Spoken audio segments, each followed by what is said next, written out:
Okey, kita sambung untuk siri yang kedua, iaitu kita nak lihat pembahagian pemilikan tidak sempurna. Di mana kalau kita lihat di sini, pemilikan tidak sempurna kita boleh katakan terbahagi kepada tiga, iaitu yang pertama milkul ain, ataupun kita juga boleh namakan sebagai milk ar-raqabah. Okay? Maksudnya pemilikan al-ain, pemilikan fizikal harta. Okay? Ni yang pertama.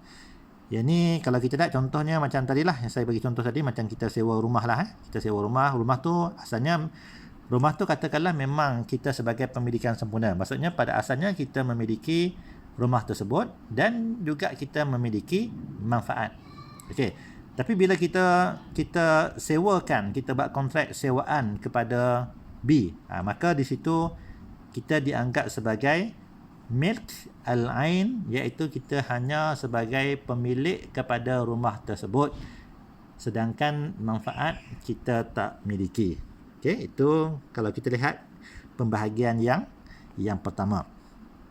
Okey, kemudian yang kedua, milk al-manfaat asy-syakhsi, ataupun ia juga dikenali sebagai hak al-intifa', maksudnya hak untuk menggunakan. Jadi kalau kita lihat yang kedua ni, maksudnya orang yang hanya memiliki manfaat sahaja. Berbanding kalau yang pertama tadi, orang itu hanya memiliki fizikal harta. Yang kedua, dia hanya memiliki manfaat harta sahaja. Dan manfaat ini juga dia tidak dibuka secara kita katakan umum, tetapi hanya individu ataupun hanya kelompok yang tertentu sahaja yang boleh menerima manfaat. Okey. Jadi di antara sebab-sebab yang boleh menghasilkan pemilikan manfaat secara individu, yang pertama ialah pinjaman, pinjaman. Maksudnya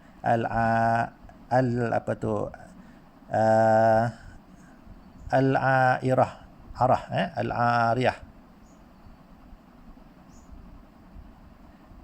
Yang mana kalau kita katakan pinjaman lah, pinjaman ni maksudnya kita bagi pinjam kepada orang, kita bagi pinjam kepada orang. Jadi orang yang diberi pinjam ini yang kita katakan sebagai dia sebagai pemilik manfaat yang ditentukan. Maksudnya orang ni sahaja yang boleh dapat manfaat tersebut. Yang kedua, melalui sewaan. Melalui sewaan maksudnya orang yang menyewa dia dapat manfaat. Okey. Kemudian yang ketiga, wakaf. Maksudnya orang yang kita katakan yang dinamakan sebagai penerima wakaf, maka dialah orang yang boleh manfaatkan harta yang diwakafkan kepada dia. Jadi maksudnya pemilik, kita katakan bila wakaf ni, maksudnya wakaf ni dia merupakan sesuatu kontrak yang agak istimewa dalam Islam, sebab bila seseorang itu wakaf, maka hak milik dia seseolah telah berubah daripada milik seseorang ataupun daripada milik manusia kepada milik, kita katakan kepada milik untuk kemaslahatan umum, ataupun telah berpindah milik daripada milik manusia kepada kita katakan milik yang mungkin bahasa mudahnya milik Allah lah. Maksudnya dia telah berubah pemilikan tu daripada pemilikan manusia kepada bukan pemilikan manusia. Sebab tu harta yang tadi diwakafkan tak boleh dijual beli, tak boleh dihibahkan, tak boleh dipusakai dan macam-macam lagi. Jadi biasanya wakaf ni hanya boleh kita ambil manfaat sahaja. Contohnya rumah yang diwakafkan. Jadi maksudnya kita hanya boleh duduk di rumah tu sahaja, ataupun tanah wakaf, kita hanya boleh manfaatkan tanah tu sahaja. Kemudian yang berikutnya adalah wasiat manfaat. Wasiat manfaat. Okey, kalau kita perasan, wasiat ni juga di antara sebab pemilikan sempurna. Okey, pada minggu lepas kita dah bincang lah. Wasiat juga kalau kita lihat di antara pemilikan sempurna. Okey, cuma di sini kalau orang tu wasiat, dia hanya wasiatkan manfaat sahaja. Maka ini kita namakan sebagai pemilikan tidak sempurna. Contoh, di wasiat ni kita boleh buat dua bentuk. Yang pertama, kita serahkan fizikal harta dengan manfaat sekali. Ya, contohnya kalau aku mati nanti rumah ni diberikan kepada Ali. Maka wasiat tu kita faham, maksudnya kita yang buat wasiat ni kita serahkan rumah ni apabila kita mati kepada Ali, kita serahkan fizikal rumah dengan manfaat sekali. Yang tu kita boleh katakan pemilikan sempurna. Tapi kita juga boleh wasiatkan dan kita hanya wasiatkan manfaat sahaja. Contohnya kita katakan kepada A, kalau aku mati, rumah ni kamu duduk sampai setakat kamu sahaja. Okey, maksudnya kita buat wasiat dan dalam wasiat kita beritahu bahawa A ni bila kita mati, A ni boleh duduk di rumah kita sampai kita katakan sampai dia sahaja. Maksudnya kalau dia mati, maka habislah. Okey, jadi maksudnya kalau kita mati, maka kita dah wasiatkan rumah ni boleh duduk oleh A. Kan? A dengan keluarga dia lah. Kan? Tapi kita kaitkan wasiat kita kata dia boleh duduk tapi setakat dia sahaja. Maksudnya setakat usia dia sahaja. Kan? Jadi bila kita mati, maka rumah tu dapat kepada A. Dapat tu maksudnya dia hanya boleh duduk. Sampai bila? Sampai dia mati. Kan? Jadi bila dia mati, maka dianggap sebagai manfaat tu telah tamat dan rumah ini akan dimiliki secara sempurna oleh waris dia pula. Jadi maksudnya ahli keluarga dia bila dia mati kena keluar daripada rumah tu untuk cari rumah yang lain. Sebab apa? Sebab kita hanya beri manfaat untuk dia sahaja, setakat dia sahaja, bukan sampai kita katakan anak cucu dia. Okay? Jadi itu kita namakan sebagai wasiat manfaat. Kemudian ataupun yang terakhir adalah melalui keizinan. Keizinan ataupun kebenaran. Maksudnya kita izinkan dia untuk gunakan komputer, kita izinkan dia untuk kita katakan untuk gunakan kenderaan kita. Jadi maksudnya bila keizinan, maksudnya dia hanya menerima manfaat dan manfaat itu tidak kita katakan tidak dinikmati oleh semua orang tetapi hanya orang yang kita khususkan sahaja. Okey, itu kita boleh sebut sebagai manfaat secara individu ataupun secara orang-orang yang dikhususkan sahaja. Okey, kemudian yang ketiga, pembahagian yang ketiga iaitu milk al-manfaat al-aini ataupun bahasa mudahnya hak irtifa'. Hak irtifa'. Hak irtifa' ni apa dia? Iaitu hak yang telah ditetapkan ke atas suatu harta ta'alih bagi manfaat harta ta'alih yang lain. Bahasa mudahnya manfaat secara bersama. Kan? Jadi kalau hak irtifa' ni biasanya dia hanya berlaku kepada harta ta'alih sahaja. Contoh macam tanah ataupun macam rumah ataupun macam kita katakan mungkin kediaman kita yang bertingkat-tingkat macam apartmen ke rumah flat ke. Jadi bila dia melibatkan harta ta'alih, maka di situ dia ada kita katakan hak irtifa', iaitu ada bahagian yang tertentu dia dianggap sebagai manfaat secara bersama. Okey, contoh paling mudah kalau kita lihat di sini, di antara hak irtifa' ialah hak asyurb. Hak asyurb dan juga hak asyafah. Hak syurb adalah iaitu hak siraman, hak syafah iaitu hak minuman. Okey. Pertama sekali kita nak lihat apa dia hak syurb. Syurb ni kalau kita lihat dia daripada perkataan syaraba. Syaraba ni kalau kita belajar bahasa Arab, syaraba ni minum. Syaraba Muhammad telah minum akan Muhammad. Jadi maksudnya hak asyurb ni kita boleh katakan di sini dia membawa maksud hak siraman, iaitu habuan orang yang berhak untuk mendapatkan air bagi tujuan menyiram tanaman dan pokok ataupun hak giliran untuk memanfaatkan air bagi tempoh tertentu seperti menyiram bumi dan sebagainya. Okey. Jadi mudahnya kita nak faham hak syurb ni ataupun hak siraman ni adalah hak untuk kita ambil air dan air itu kita gunakan untuk siraman. Sama ada kita siram pokok ataupun kita siram tanaman kita. Itu kita namakan sebagai hak siraman. Yang kedua adalah hak syafah, iaitu hak minuman.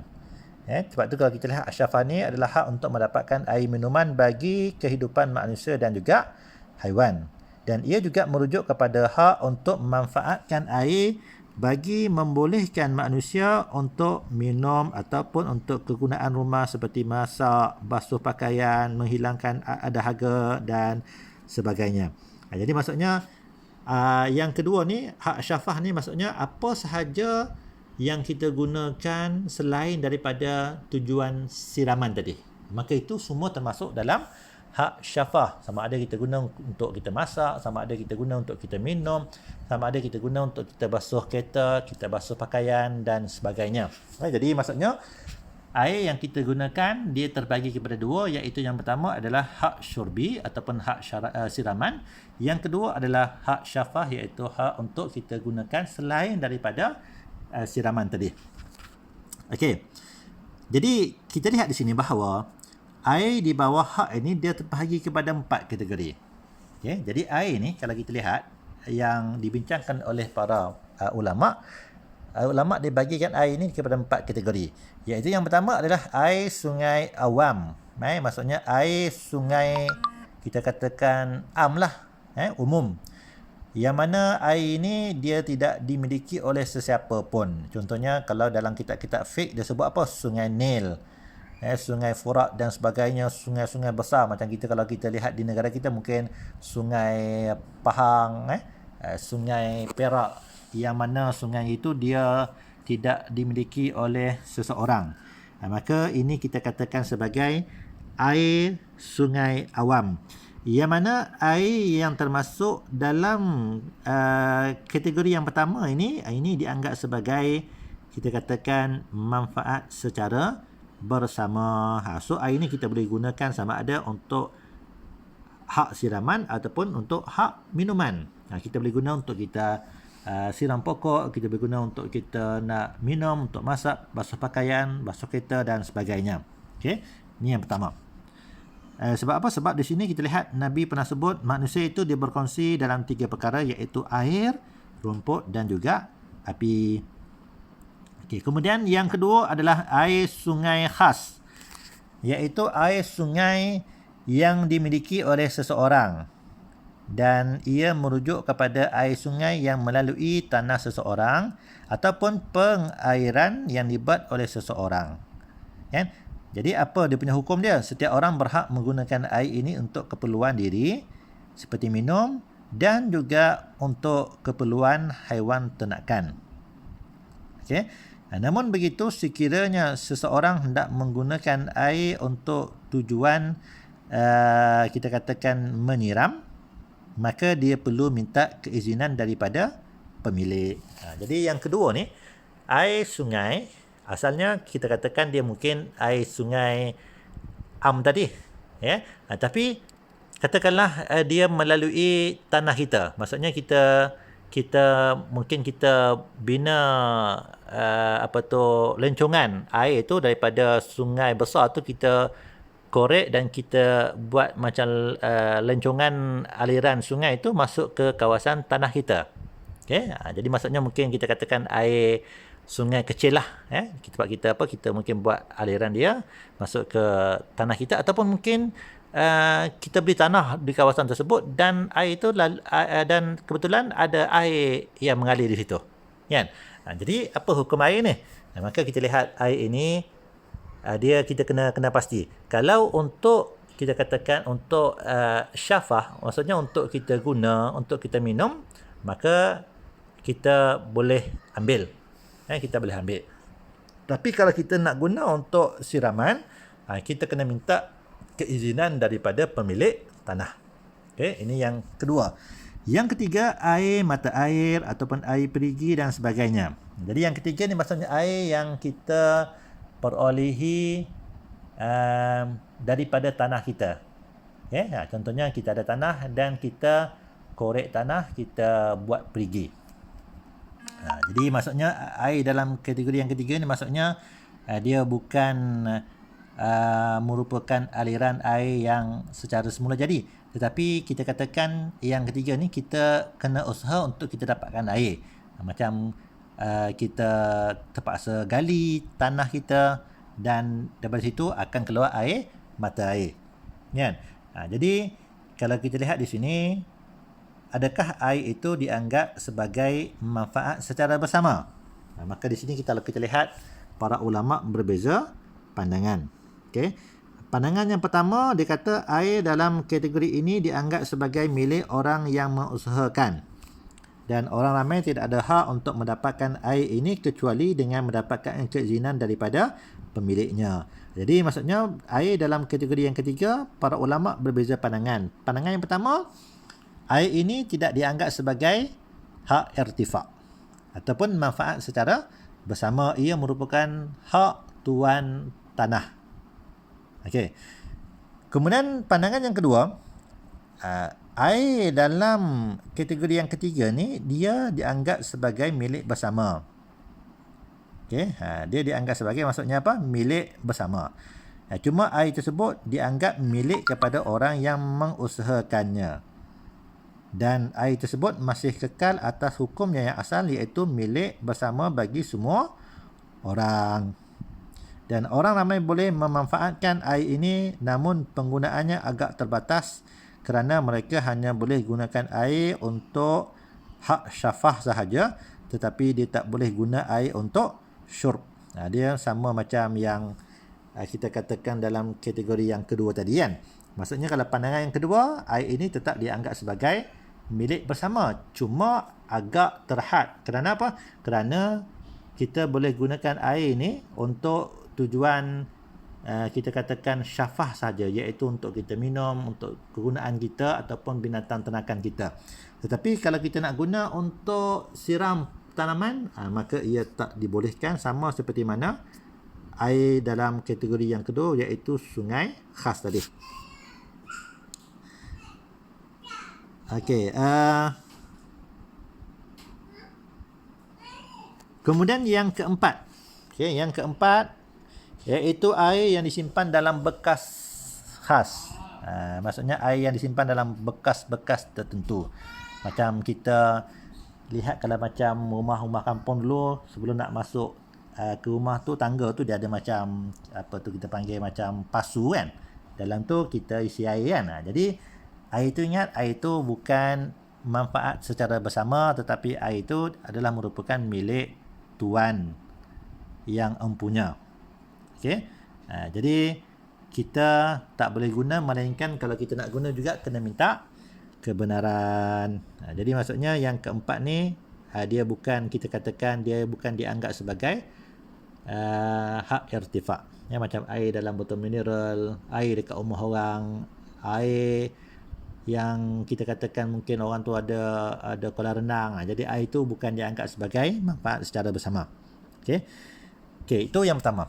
Kemudian kita sambung untuk siri yang ketiga.